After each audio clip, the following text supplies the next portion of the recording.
ভৈৰৱ বাবা পথ বঙালী বস্তি বশিষ্ঠত তাত 4জন মানে বন্ধু আছিলে, যিয়ে এজন ড্ৰাইভাৰ বাকীকেইজন পেইণ্টাৰ। তেওঁলোকৰ মাজত হোলী খেলি আছিলে। হোলী খেলাৰ সময়ত তেওঁলোকৰ মাজত এক কাজিয়াৰ সূত্ৰপাত হয়। সেই কাজিয়াৰ সূত্ৰপাত হোৱাৰ পাছত বেকৰা নামৰ মানুহ এজনে শংকৰ বিশ্বাস নামৰ মানুহ এজন, তেখেতো বঙালী বস্তিৰ হয়, অৰিজিনেল গোৱালপাৰা হয়, তেখেতক মাৰি দিয়াত তেখেতক ততাতৈয়াকৈ তেখেতেই হস্পিটেললৈ লৈ যায়। সেই হস্পিটেল লৈ যোৱাৰ পাছত তেখেতক GMCHত মৃত ঘোষণা কৰে। তাৰপাছত বেকৰাটো আপোনাৰ GMCHৰ পৰা নোহোৱা হয়, তাৰ পৰাই পলাই দিয়ে।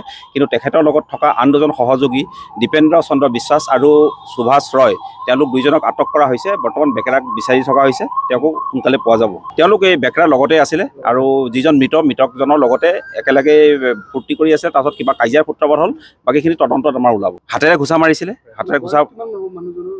যিজন মৃতজনৰ বয়স 40 বছৰ হ'ব। হাতেৰে মাৰিছিলে, বেয়াকৈ মাৰিছিলে, অলপ তেখেতে দুখ পালে। তাৰপাছত তেখেত যেতিয়া ইনজিউৰ হোৱাৰ পাছত তেখেতক GMCHত লৈ যোৱা হ'ল।